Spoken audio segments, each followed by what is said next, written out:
Hello and welcome to Jambo Radio Black History Month Conversations.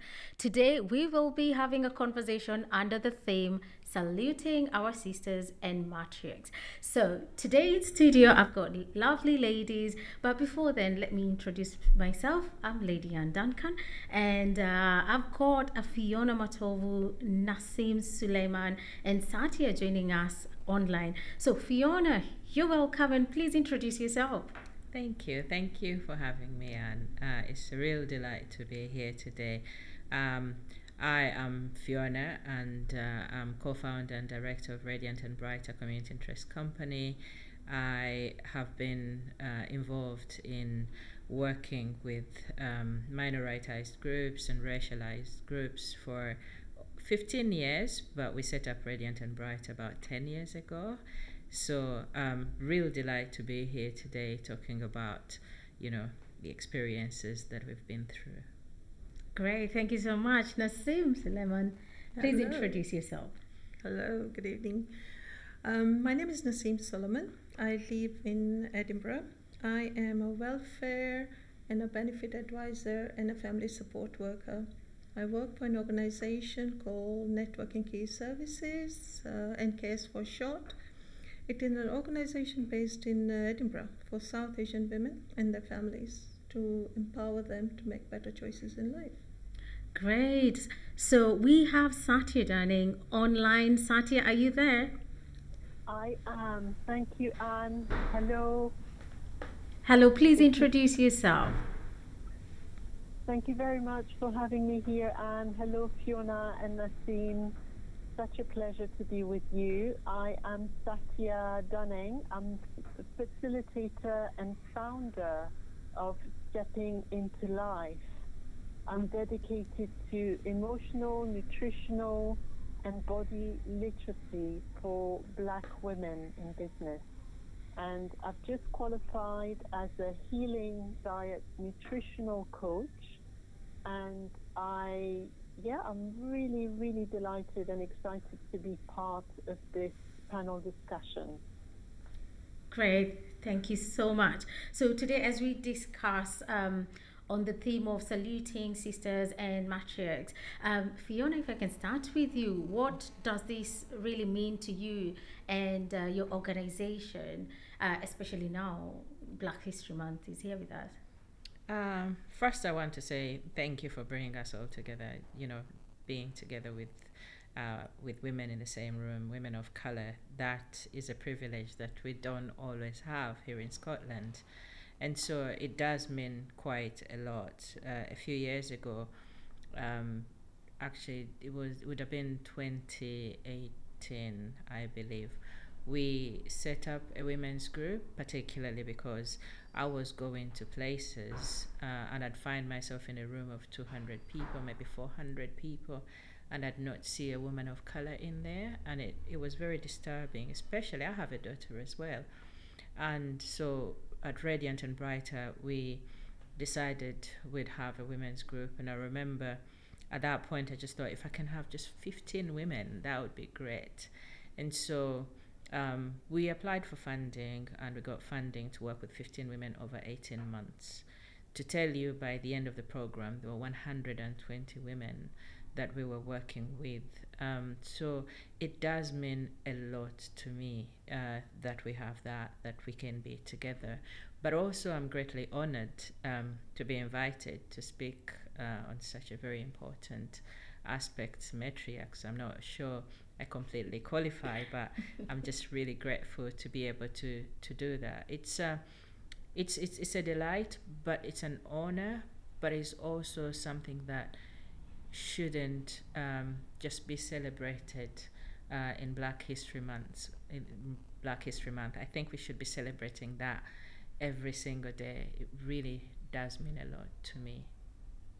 Yeah, coming to you, Nassim.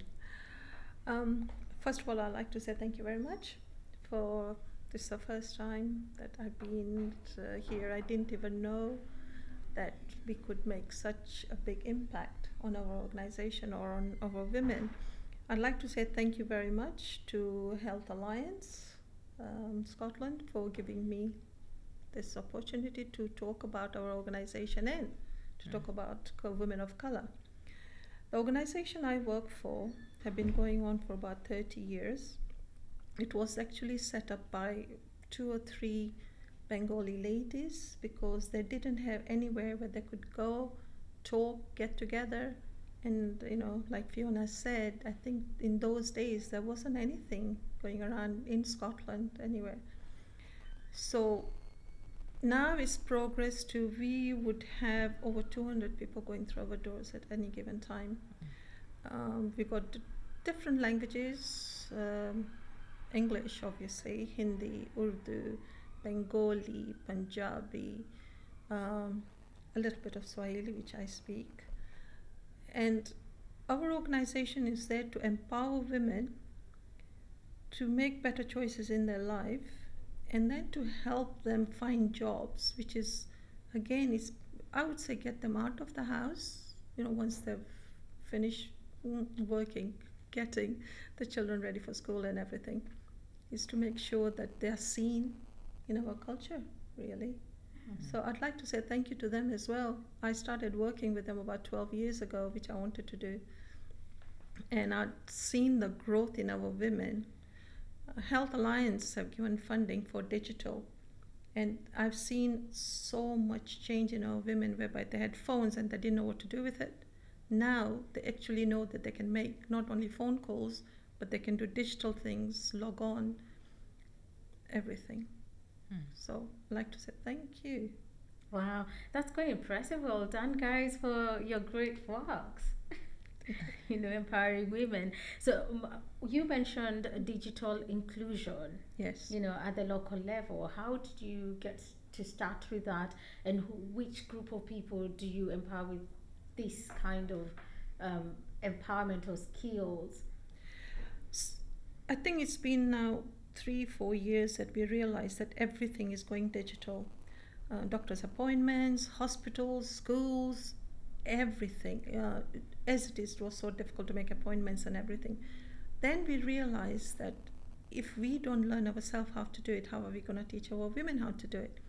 We approached Health Alliance for funding. Once they'd given us the funding, we managed to get other fundings to get them free telephones, free mobiles, free iPads. Then we started giving them individual one-to-one lessons on how to log on, how to make appointments, NHS Scotland. We were even invited by the Glasgow University with the apps that they're bringing out to give our information on it, to say our advice or something, you know, to see if those apps can help our women. The biggest issue I found was that everything else comes out in English, but the people using them, some of them might not understand, right? And the biggest issue, another issue I have is when I actually go to accompany my women to see the doctors or see the consultants, they have got translators there. The translators can only translate word to word. There is no it's not grammar, I would say, or as dialect. such, dialect. And sometimes if they're just doing word to word, if they translate it another language, it almost becomes a question, while they are saying it as a statement, and those people are not understanding. So we're trying to teach them that, okay, it's not teaching them English, they know English, but they don't know that the way they speak can be a question and not an answer, and can be not a statement. So this is where the biggest issue lies. So once we teach them how to do digital, the scene is actually explaining to them. And quite a few of them, now we're trying to make sure that they don't have written, but they have like pictures and, you know, things on it that can be visually understood by our people. And it can be any language. And we come across Scottish people as well who don't understand that. So that's where digital help comes in. Oh, that's amazing. That's amazing. Before I come to you, Fiona, I'd love to engage Satya on this one, on the, you know, opportunities that come with these kind of organizations that are offering services to women and empowering them. Satya, if you can hear us, I'd love to hear what your experience has been. Yes, hello. Thank you, Anne. I can hear you. I'm going to ask you to repeat your question one more time. So we are speaking about barriers that women face in the community. And for example, Nasim was sharing some digital difficulties that women face. It could be due to language barrier or not knowing how to use different apps or technology, and this can be from any area. I just was asking what your experiences have been when it comes to having other organizations support women, or have you been supported by any organization, and what was that like? Great. Thank you so much, Anne. I think I've got it. I want to start by thanking everyone, George, Tag, Gozi, Joadigwe, the Alliance Scotland, to be part of this panel. And it's lovely to meet you, Nasim, and also to hear Fiona's familiar voice. I feel like I'm doing something right if I'm on the same panel as Fiona.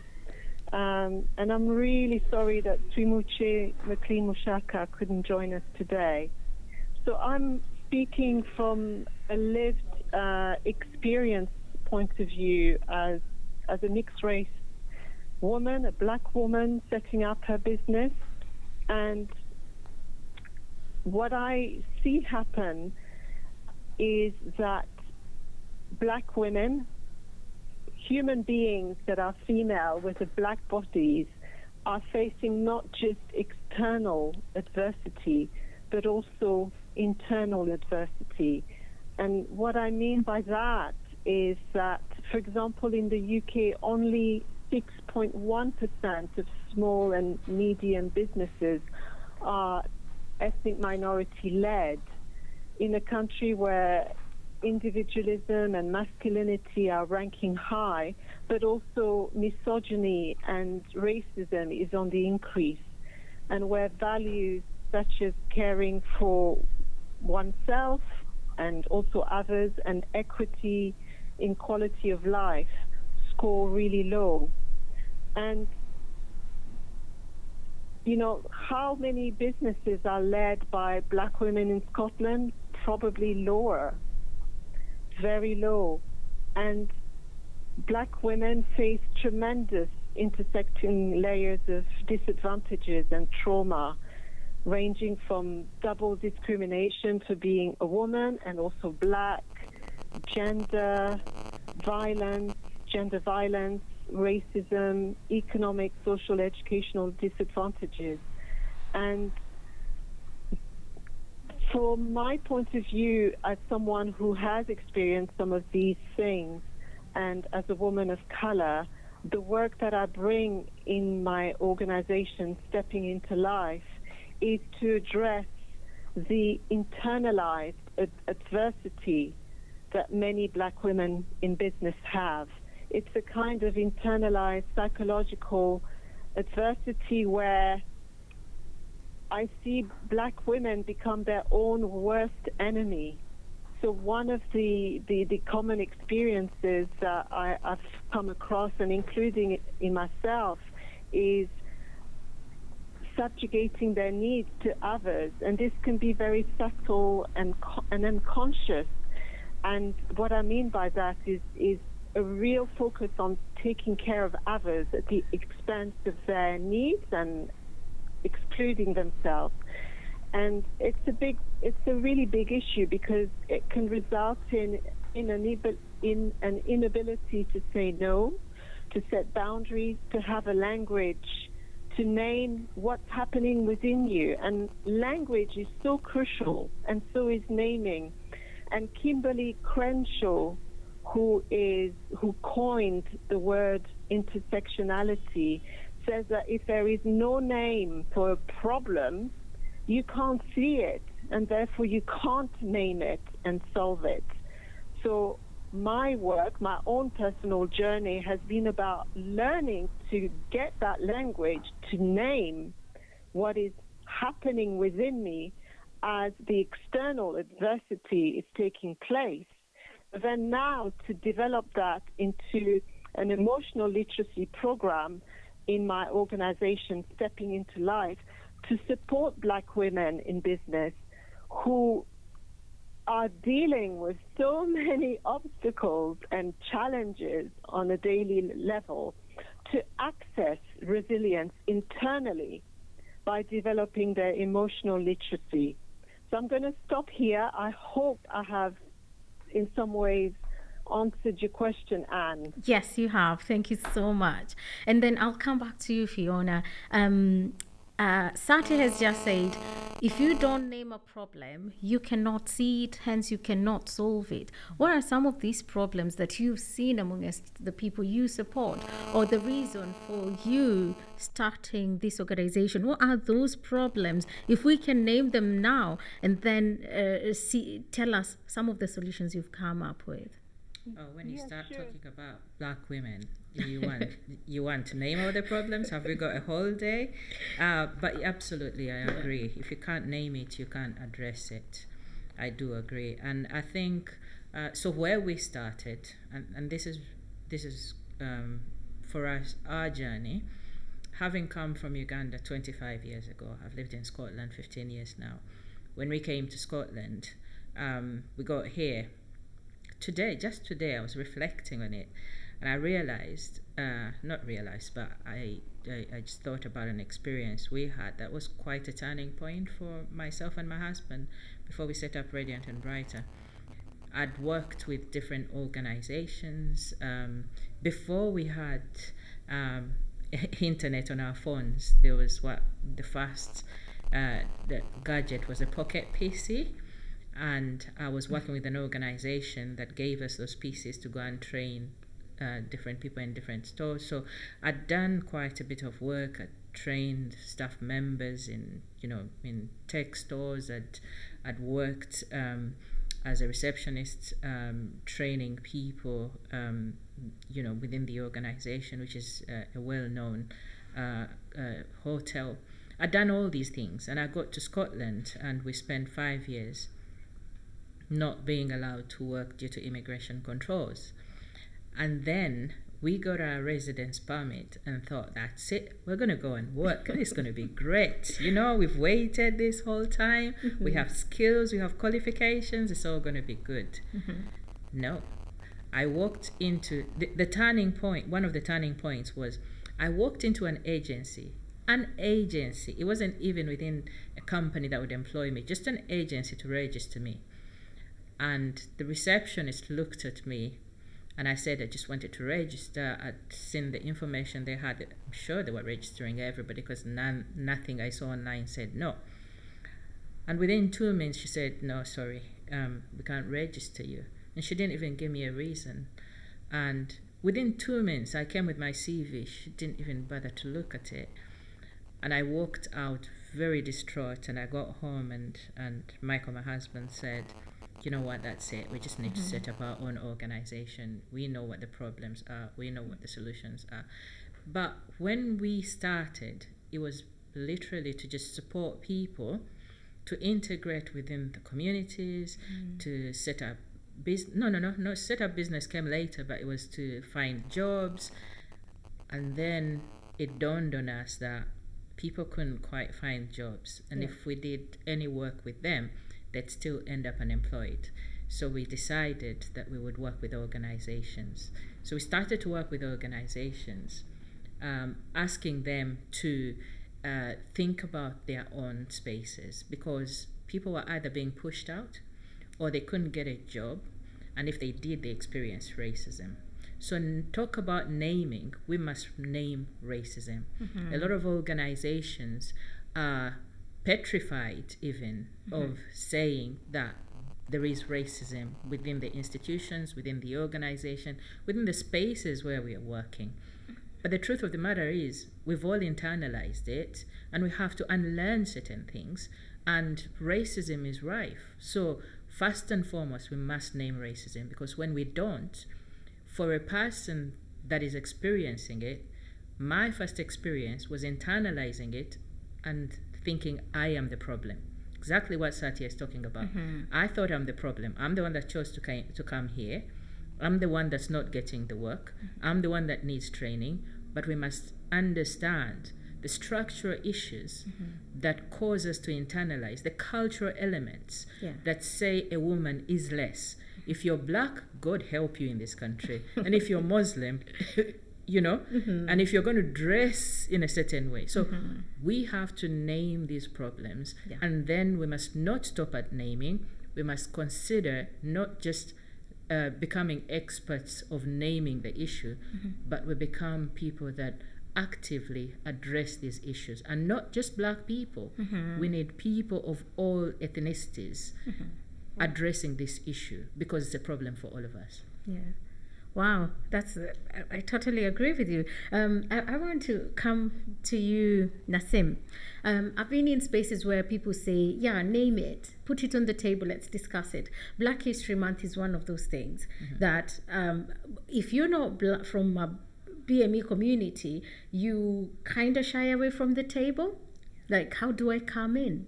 You know, and my question to you is, do you invite other communities, and how do you invite them? Because some of these solutions entail the bigger, larger community beyond the people you support or the people in your community. Like Fiona was saying, you know, that's given me, I've got so many thoughts going through my head. I tried to get 2 or 3 steps ahead of me while she's talking. I got all these things going on in my head. I'm answering myself. Yeah. Right. Yeah. I agree with you. The biggest issue, first of all, is I would call empowerment. Right. So before I can go and empower other colored women, I need to be comfortable in my own skin as a woman of color, which I think of myself as a woman of color. There was a time when I didn't know my own identity, right? I was born in Uganda. I was born in Jinja, the source of River Nile. Wow, this is really good. We're getting to know, you know, what we have in common. Yeah. I lived in Uganda for many years, and my daughter is half Ugandan. Oh, wow, that is fantastic. Yeah. That's so, and I was talking about this to my brother. You know, I made all this speech and everything. He's just come to visit me. And I said to him, you know, I'm a migrant. And he looked at me and he goes, excuse me? He said, what do you mean you're a migrant? He said, and my brother is 72 years old, right? He said, you're not a migrant. I said, what do you mean I'm not a migrant? I said, he goes, right, your grandparents were born in India, he said, and your father were brought to Africa by the British, and India was British at that time. So they had a British subject passport. I said, okay. So he said they were not a migrant. He said when they came to Uganda, Uganda was British. They were not given the independence. He said, so you were born a British subject. I said, okay. And then he said, you came here as a British subject. So he goes, where does migration come in? And I thought, it doesn't, right? But I thought of myself all my life as an Afro-Indian. I wasn't an African. I was born in Africa. I thought of myself as an African, but my ancestry was Indian, right? So, and I was British all my life, born British. So, when you come and look at it's, I know, completely confused. Wow. All my life I've grown up confused, right? Even when first you're talking about a job, I remember I was a tax officer, and the first time I went for an interview, this was in London, and they said, can we have a look at your passport? And I was sort of like, why? Right? And there were other people. I said, did you ask them for the passport? She said, no. So I said, why are you asking me for my passport? Right? I don't need to. Right? I'm not giving it to you. You accept me, or you don't accept me, don't give me a job, and I can walk out of here. So, but that was always there for women of color. And I have always, so I had to empower other women here and say to them, you have got to stand up and say, no, you can't ask me for that. And I refuse to give it to you, right? Unless until you're going to ask the next person who's next to me. And if she's white, you still do not know where she's from, right? Maybe she's not British. So if you're going to ask me, ask her, right? So I think the most important thing is empowerment. And while we were doing this Black History Month, we actually went in and we thought, hang on a minute. So we went and asked all women. We said, what does empowerment mean to you? And it was amazing what came out. Some said, being able to speak my mind. Some said, being able to talk to my child's teacher at school. And someone said to me, to question my consultant. And I said, what do you mean consult? She goes, well, I didn't understand what he was talking about, so I questioned him, you know? And that meant that, yes, these women were actually coming out of their skin, not coming out, you know, they were not thinking of themselves as Black women or women of color. They were actually thinking, okay, fine, I'm just a woman, I can do this. So I think, to me, that's where it would start. If we are very comfortable with our color, and if you look beyond them saying, hang on a minute, okay, fine, you accept me, you don't accept me, I'm a woman of color. And this is what I'm going to do. You're not white to me, you're just another person. Wow. You know? So this is where we mostly work with these women, to teach them that. And some, like you were saying, who are Muslims, most of our women are Muslims, they wear the hijab, and that pushes them back a bit more. I would say more than, 65% of them will not come out in front of a camera, right? Because they're afraid other people will see them, culturally is wrong for them. So we have to say, fine, that's acceptable as well, but be comfortable, speak up, say no, I don't need it, keep, or go in front of somebody and say, I'm sorry, I can't shake your hands, because I don't want to touch a man's hand. It's okay to say that. It's okay. It's okay. Explain, but explain. And I think that's quite a powerful point you brought up there, because if you move out of that space of I'm Black, I'm African, I'm Caribbean, I'm Asian, and then you take yourself as a person, and you make the other person understand what it is to be African, and that, oh, I'm a human being. Fiona, I don't know if you agree. I see you smiling. That's already an invitation for them to come to the table. I see. The thing is, I think there is that. But what's wrong with me being African? What's wrong with me being me? Nobody's telling white people to undress who they are. I shouldn't need to undress me. I should just be me. I am Fiona, I am British, I am Ugandan, I am Rwandan even. I speak 4 languages. That's me. That is the whole me.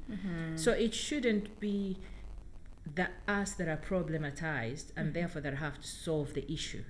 It should be the systems and a thinking beyond ourselves that actually we are who we are. It's like when people say, and I understand, obviously Black came out of an ideology that's that wasn't right. But it's like somebody saying, do I call you Black or do I just call you a person?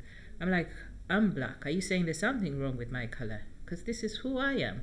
So I think I should be able to just be me, but it shouldn't be my problem, because it's not me. You just talked, Nazim, there about the British bringing people to Uganda. And then us owning the problem. I am tired of owning the problem. I think the problem is for the colonialists. I think it's a British problem. It is not my problem. And so it shouldn't be treated as such. There has to be wider learning so that we don't internalize it and therefore try and solve the problem. I don't need to explain to you.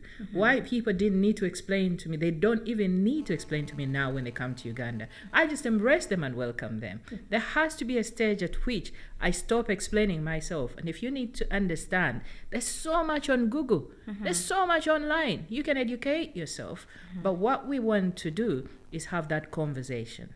We want to be able to talk to each other in a safe space where I'm not going to be problematized and called a Black angry woman, but also where you are safe to make the mistakes, because I understand that racism has been internalized. So a safe space for us both and all of us as a society to have the conversations, but please don't give me the problem any longer. It's not mine to carry. That's good. And it's also an acknowledgement, isn't it? It is And progress. it. So at this point, I want to bring Satya on. Satya, are you with us? Yes, I'm listening. Yeah, so I also want to hear your contribution around this, and it is in terms of what all of you have in common, which is turning barriers into opportunities. Like Satya, earlier on, you mentioned about self-care and, achieving other things from that point of, fast working on self. So what is your contribution on this? Okay, I didn't quite catch the rest of your question, but I'm going to offer my contribution based on what I think I've heard Fiona and Nassim say. And for me, having listened to the both of you, what's becoming clear is to start really welcoming. I think welcoming is important. It's missing. It's missing in the current story of our humanity. And Fiona said something, I think I heard you say, Fiona, that you had the thought that there's something wrong with you. And that's exactly the kind of internalized adversity towards oneself, yourself, that the women I'm working with, that I want to work with, have, is really helping to start to unpack this internalized adversity. Now, one of the tools that I use in my 10-week program of emotional literacy is compassionate communication, which is also known as nonviolent communication. And this type of communication is about creating a new story about human beings. Notice I haven't said a new story about black women or white women or, brown women, about human beings and the meaning of life. Yes, in a culture where domination is the norm, where the few have power, where punishment or reward or guilt or shaming or duty and obligation are used, to keep people somehow in their place. And compassionate communication is a way to look at things, a way to understand each other as human beings. And its purpose is to enhance quality of life within us and others, and to support a quality of connection between people, which invites mutual care and creativity in finding solutions that can meet everyone's needs. So it provides a structure to unveil the stories that we have about ourselves, usually negative stories. And I always say, if it creates pain, if it causes pain, question it. So if it causes pain for you to have this belief, you need to question it. And likewise, with the pain that's being created externally, we need to question them. And we need, as I think Nassim or Fiona said, we need to have spaces where we can have these conversations. We need to be able to have self-reflective spaces about our biases. So this type of communication is a way that helps us to make sense of the stories that are inhibiting and limiting us internally, because they affect our inner life, they affect our choices. And I think bottom line, it's about being able to be in choice all the time. And so for me, compassion communication provides the language to understand, to identify our feelings, our needs, and to make requests based on those needs and feelings that contribute not just to your life, but also my life. So I think, I'm holding the piece of looking within, starting to look within and see what is keeping me in this place of adversity. because there's nothing wrong with you. There's nothing wrong with me. Nothing at all. And I think creating welcoming spaces is key. And that's what my organization does. It creates a space to welcome women and their rich, complex experiences so that they can welcome themselves as a basis to welcome others. So that's a really key part that's missing. And I want to say something else. I think I heard Nassim and Fiona talk about their experiences of adversity and maybe even racism. I mean, one of the experience I had, I mean, I only know what I know and I only know what I live. I can't really compare it to anyone else. But I do remember something really striking, that in my mid-30s, with all the qualifications that I have, I took on a post as trainee in an organization in Glasgow. And I remember one senior manager, a colleague, asking me to have a look at my CV. And he took one look at my CV and he just said to me, "You've been discriminated against. You know, it's not possible that you should be in this traineeship. You know, you should be further along." So I hope this example sort of ties in with some of what Fiona and Nassim shared of their personal experience. Oh, thank you so much, Satya. And before we continue on the conversation about turning barriers into opportunities, I'd like for us to go to a small break. And when we are back, we're going to continue the conversation. Oh, welcome back to Jambo Radio, Black History Month Conversations. And today, if you missed out part of the conversations, we are talking about saluting your sisters and matriarchs. And in studio, as I said, we have Fiona, Nassim, and Satya joining us online. So coming to you, Nassim, we were talking about turning barriers into opportunities, and you've told us about how, you know, you've been able to identify some of the challenges that people face, especially women, and how you've been able to create opportunities to empower them. Do you work with other organizations, and which ones, if so, to continue this work or to elevate this work that you do? Okay, one of the most important ones at the moment that we have got funding from. We got funding from a lot of organizations, the lottery organizations, but one of the ones that I'm working on at present is Health Alliance Scotland. We got a couple of fundings from them. One of them is for digital work with our women. The other one is for us to work with people with long-term health condition and how to empower them to become self-reliant on themselves. So we got 2 fundings from them, and we got the digital panel with Health Alliance as well that we are a member of. The other way that we work with them is that, especially with the digital thing, they've got so many different organizations who are bringing in different digital apps. So every time any of the other organizations that Health Alliance have given funding to, they involve us in together with them so we can give our feedback with them. So that is one of the ones that we are working with at the moment. Oh, great. Fiona, tell us about some of the partnerships you have, and also maybe some of the ones that you're hoping to get on board.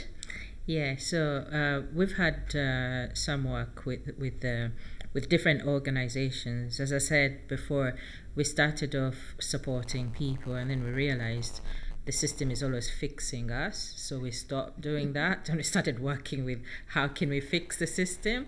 So we work with organizations to diversify their workforce ethnically, because well and truly we can talk about anti-racism, we can talk about intercultural competence, but the best way to learn from it is to experience diversity. And I'm not even going to start the conversation around diversity of all the protected characteristics, because that's really important. But sometimes ethnicity is left behind. So we work specifically on supporting organizations to address their lack of ethnic diversity within the organizations, but we also provide anti-racism and intercultural competence training and consultation. So we've had the opportunity to work with Marks and Spencer's before. We placed 90 candidates within Marks and Spencer over a period of 18 months, and people who are still working there now, actually, from 2016. And it was one of the most I suppose productive times for us, when we learned a lot about the importance of working with employers. And now we've had the opportunity to provide training to FTSE 100 organizations like Taylor Wimpey, like Balfour Beatty, construction industry, where they actually need people to work in that sector because they lack the inclusion, but especially they don't even have enough people working in the industry, so they're short on that. But I suppose one of the things I need to say is we're working with different organizations now, and we're working with Enable to support them with their anti-racism approach. And we are also, this month on 23rd, we have an event with Black founders in partnership with Codebase, which is the biggest digital hub here in Scotland. And so if you were thinking, where can I go on 23rd, or what can I do, please come and join us. We have Tina Matembe, founder of Mathematics, who will be speaking about her own journey in business, and we'll be talking all things business. Doesn't matter if you haven't started yet, but if you're looking to set up a business, especially in the digital world, Codebase provide a hub, and we want to open up that space for Black founders, but we also support business startups. So yeah, please do come and join us on that day as well. That's great. Satya, do you have any inputs on either the advantages of having women come together, or organizations supporting women, because we are talking about women today, coming together so that they can overcome barriers together, or they can create more opportunities? Yes, absolutely. Thank you so much. And I think that the key thing is working together, networks of support. Within my own program of emotional literacy, I create a space for women to relate to each other as peers, as having their own wisdom and tools to share with one another. So there's a sharing of assets, of strengths, of tools. But I think equally important is for organizations like mine, which is a startup, is just starting to grow, to collaborate, to partner with other organizations. And one of the things that I would really like to see happen is a gathering in Scotland, a conference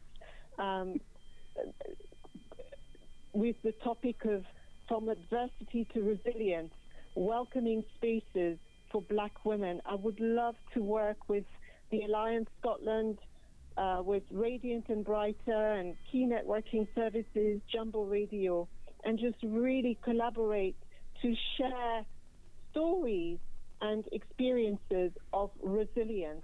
And resilience means different things for different people, and I've already shared what resilience means to me, and adversity as well. So yeah, that's what I would like to see. I would love to be involved with other organizations working with women and deliver that piece of working internally with your resilience and the internalized adversity. Because I've been on many programs, personal development programs, empowering programs, and personally they're great. And what I've found is that they focus on external resources, and the piece that I'm bringing is unique in a way. It's about accessing what's inside you, accessing the wisdom of your body, connecting with your internal life, and learning that language to be able to name. So that's my call to action. Amazing. Thank you so much. And last question from you. Do you have anything else? Say, for example, do you have an event happening this Black History Month that, in your organization that you'd want to invite people? Yes, I don't know if you're speaking to me, but Yes, I just Satya. want to say yes. Thank you.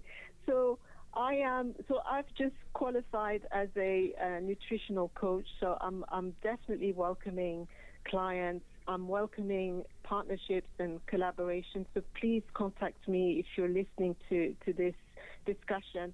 But also, I'm very passionate about supporting women, Black women, to take ownership of their health.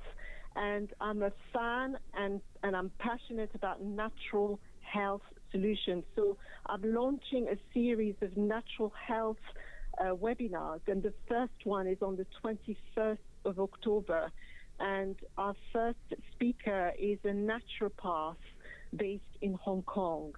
So details are available on my website, Stepping Into Life, or you can email me, satya@steppingintolife.co.uk.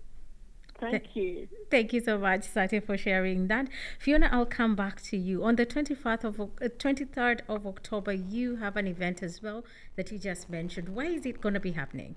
Oh, it's going to be at the new space at Barclays with Codbase. It's at the hub.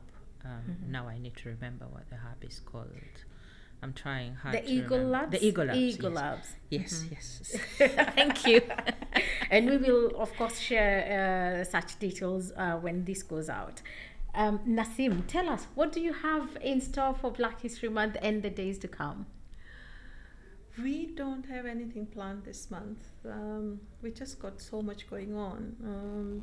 From what I hear at the moment in Edinburgh, a couple of organizations haven't got funding for their welfare advisors. So all of a sudden I'm being bombarded with so many clients. So, and we have obviously all got limited hours because of different fundings from everywhere. One of the things that was very annoying was that the government at the moment do not want us to segregate. So there's not funding individual organizations for welfare and benefit advice. They want everybody to go mainstream, like Citizens Advice Bureau and things like that. So hence the reason that most of the organizations, they give them limited funding for welfare and benefit advisors. Now, we are getting a lot of clients like that. Again, as you know, people have got language difficulties. So we haven't got anything as such planned because our organization is very diverse. We got so many different things going around. But the only thing I can say is that for Black History Month, it was our awareness just at first to make sure that the women that we are in contact with, they're comfortable in their own color, like in their own skin. Yeah. Can I just say something very funny to you? Yes. It's just come up. Okay, growing up, what they called us, I'm 66 years old, right? So you can imagine what I mean by growing up, right? Oh, look, 66 looks good on you. Yeah. So when I was growing up, I lived in Bath most of my life. So came from Uganda very early on, wasn't through the exodus, but earlier on, we were sent here to study. And Bath is a very conservative city. So we were called westernized by my people, as we would say, Indians, because my parents are from India.